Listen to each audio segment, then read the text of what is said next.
Hello friends, कैसे हैं आप लोग। आज हम जिस टॉपिक के बारे में बात कर रहे हैं बहुत ही इंपॉर्टेंट टॉपिक है और जितने भी इंडियंस हैं, ठीक है, उन्हें ये टॉपिक जो है ज़रूर देखना चाहिए। बहुत ही बड़ा टॉपिक है ये। अगर आप इसको एक वैल्यूएशन की तरफ अगर देख रहे हैं, मतलब ये इंपॉर्टेंट है या नहीं हमारे लिए, तो बहुत ही इंपॉर्टेंट टॉपिक है अगर इसे आप गौर करें तो, ठीक है।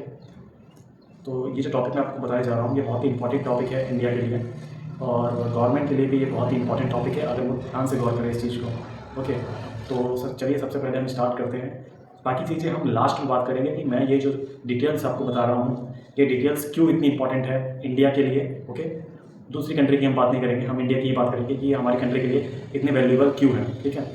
कुछ रिपोर्ट्स हैं मेरे पास, उस रिपोर्ट्स के अकॉर्डिंग जो है हम बात करेंगे। सबसे पहले हम जो है लिस्टिंग के अकॉर्डिंग देख लेते हैं कि कौन सी कंपनियां इंडिया में है वर्किंग जो बहुत ही ज़्यादा रेवेन्यू जो है ग्रो कर रही है और बहुत ज़्यादा रेवेन्यू कमा रही है इंडिया के अंदर। ओके, तो सबसे पहले देखिए मैं आपको ये बता देता हूँ कि पूरे वर्ल्ड में, ओके, पूरा वर्ल्ड अगर आप देखें उस पूरे वर्ल्ड में सबसे ज़्यादा जो पॉपुलेशन है, अभी तो मुझे पता नहीं, रिसेंटली मैंने कुछ दिन पहले चेक किया था जिसके अंदर जो है इंडिया की जो पॉपुलेशन है वो सबसे टॉप पे चल रही है और हमने चाइना को भी पीछे छोड़ दिया है अराउंड। ओके, अब यहाँ पे बात क्या होता है कि चाइना से भी ज़्यादा पॉपुलेशन है इंडिया की। ओके, ऐसा रिसेंटली डेटा कह रहा है। ओके, तो अब इसके अंदर जो यूज़र्स हैं, जैसे कि आप देख पा रहे हो कि पूरे वर्ल्ड का सबसे बड़ा मार्केट जो कंज्यूमर्स हैं किसी भी चीज़ के, चाहे वो सॉफ्टवेयर हो, चाहे वो प्रोडक्ट हो या फिर कुछ भी हो, सर्विसेज हो, सबसे बड़ा मार्केट है इंडिया।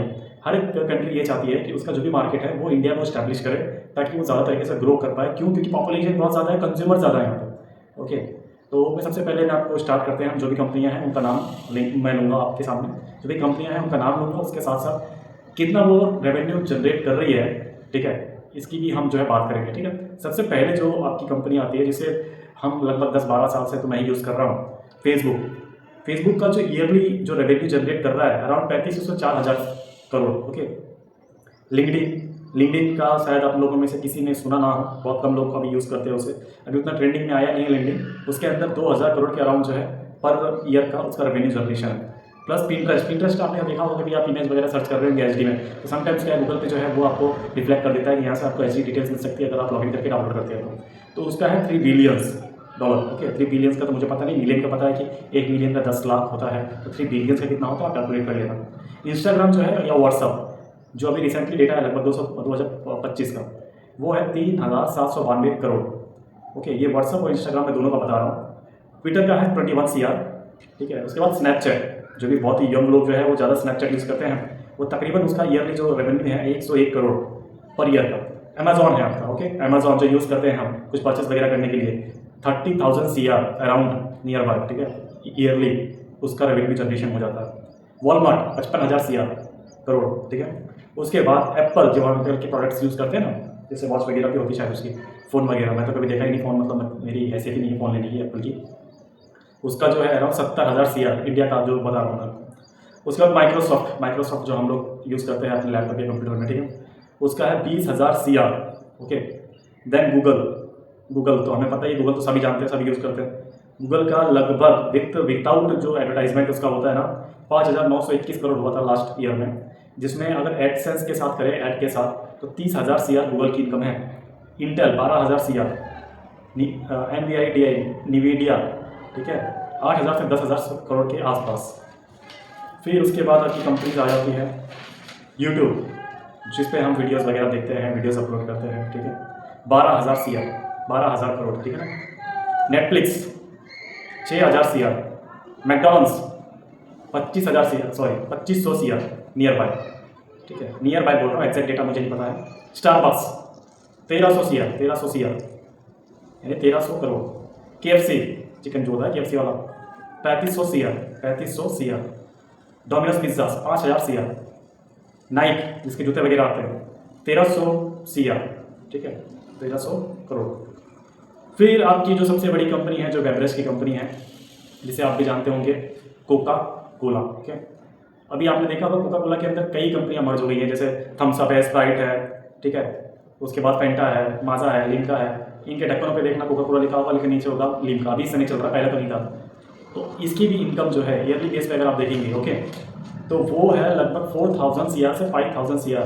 कोका कोला की अगर बात करें ना, तो कई देश में तो कोका कोला को बैन कर रखा है, ठीक है। अब उसकी क्वालिटी में कुछ इशू है या फिर क्या इशू है पता नहीं। अभी नॉर्थ कोरिया वगैरह में आप देखो तो कोका कोला ने परमानेंटली उसको बैन कर रखा है नॉर्थ कोरिया में। किम जोंग उन जिसे हम कहते हैं कि बहुत ही तानाशाह है, उन्होंने नॉर्थ कोरिया में जो है कोका कोला को पूरी तरह से बैन कर रखा है, चलता ही नहीं है भाई वहाँ पे, परमिशन ही नहीं है। ठीक है, अब मैं ये वीडियो और ये टॉपिक्स जो मैंने आपसे बात की है, मैं इस बारे में क्यों कह रहा हूँ दोस्तों। ये जो कंपनीज है ना, ये बहुत ही माइनर सी कंपनीज है, ऐसी और भी कंपनीज हैं बहुत सारी हैं जो इंडिया में वर्किंग है। ठीक है, अब मैं सिंपल सा एक आपको कैलकुलेशन बताता हूँ। देखिए, मैं आपको इसलिए कह रहा था कि ये जो कंपनीज है ना, ये सारी की सारी अमेरिकन कंपनीज हैं, यूएसए की कंपनीज हैं। अगर इनका टोटल रेवेन्यू आप करेंगे ना तो इतना पैसा होता है ना ये, कि मतलब आपको गिन नहीं सकते उसको, उस पैसे पे इतना पैसा होता है सिर्फ इतनी कंपनियों का ईयरली बेस पे। और ये अमेरिकन कंपनी है, इसके अलावा भी बहुत कंपनी है जिनका डेटा मैंने यहाँ पर निकाला नहीं है। अब मैं ये क्यों कह रहा हूँ, क्योंकि हमारी गवर्नमेंट को ये सोचना चाहिए एग्जैक्टली कि अगर यूएसए अमेरिका हमारे इंडिया के ऊपर किसी भी तरह का या टैरिफ बढ़ा रहा है या कुछ कर रहा है, एक्सपोर्ट इंपोर्ट पे कोई भी सैंक्शन लगा रहा है, ठीक है, तो वो क्यों कर रहा है? हम लोग करने दे रहे हैं तो ही हो रहा है ऐसा। क्योंकि नॉर्थ कोरिया ने तो ऑलरेडी बैन कर रखा है कोका कोला को, क्या हम इन कंपनी को बैन नहीं कर सकते इंडिया के अंदर? इन कंपनी को अगर हम बैन कर दें परमानेंटली, ठीक है, परमानेंटली इसको अगर बैन कर दें तो बहुत ज़्यादा नुकसान हम कर सकते हैं यूएसए का, बहुत यानी बहुत। क्या इसके बिना इंडिया नहीं चलेगा? चलेगा, इसको बैन कर देना चाहिए। चाइना में भी कई प्लेटफॉर्म्स है जिसको ऑलरेडी बैन कर रखा है, चाइना में, यूएसए में। हम क्यों यूटिलाइज कर रहे हैं? अगर हम सबको बैन करवा दें इंडिया के अंदर तो उससे कितना बड़ा नुकसान होगा। क्योंकि आए दिन कुछ ना कुछ सेक्शन अभी बीच में कुछ निकल के आया था कि एक्सपोर्ट इंपोर्ट ड्यूटी पे कुछ ना कुछ टैक्सेस टैरिफ अमेरिका लगा रहा है। कैसे लगा रहा है भाई? क्यों लगने दे रहे हैं हम लोग? ये सबको बैन कर देंगे तो उनका कितना नुकसान होगा। इस वीडियो को ज़्यादा लंबा नहीं करेंगे, आप लोग तो समझदार हैं। मैंने इंडियंस को देखने के लिए वीडियो इसलिए कहा क्योंकि इंडियंस अगर ये वीडियो देखें तो शायद लोगों को समझ में आए। ठीक है, गवर्नमेंट को भी इस बारे में तो सोचना चाहिए कि इतना बड़ा जो रेवेन्यू, कि ये डेटा जो है मैंने खुद नहीं निकाला और नहीं मैंने बहुत डीप सर्च किया है। ये इंडियन प्लेटफॉर्म जो इनका टेस्ला वाला है ना, जो इलॉन मस्क के चैटजीपीटी से ही निकाला है सारे डेटा, उन्होंने बताया सारे डेटा। ओके, ये किसी इंडियन कंपनी से मैंने डेटा नहीं निकाला कि इतना इसका रेवेन्यू है, कितना है। ये उनके ही प्लेटफॉर्म से मैंने निकाला डेटा जो भी है। एक्यूरेट हो या ना मुझे नहीं पता, जब उनके चैटजीपीटी में ऐसा दिखाई दे रहा था। ठीक है, तो हर इंडिया को सोचना चाहिए अगर इस तरह की चीज़ें हैं तो उसको मतलब इंडिया बैन कर देना चाहिए अगर इस तरह के टैरिफ लग रहे हैं तो। और इंडिया इसके हिसाब से इंडिया इतना बड़ा मार्केट है, उनको तो इंडिया को पूरी तरह से मतलब लाइटली लेना चाहिए। इतना वो मतलब लाइटली वो ले ही नहीं रहे हैं, बिल्कुल भी। आपको समझना चाहिए कि इतना बड़ा मार्केट, हम इतना बड़ा प्रॉफिट दे रहे हैं यूएसए को, लेकिन वो टैरिफ पर टैरिफ कहीं ना कहीं लगा देता है, कहीं कुछ कर देता है, कहीं कुछ कर देता है। हम करने दे रहे हैं, इसलिए करने दे रहे हैं वो। ये बहुत इंपॉर्टेंट टॉपिक है दोस्तों, इसको जो है प्रॉपर तरीके से हमें जो समझना चाहिए और गवर्नमेंट को भी इस चीज़ पर जो है काफ़ी ध्यान देना चाहिए। Thank you so much.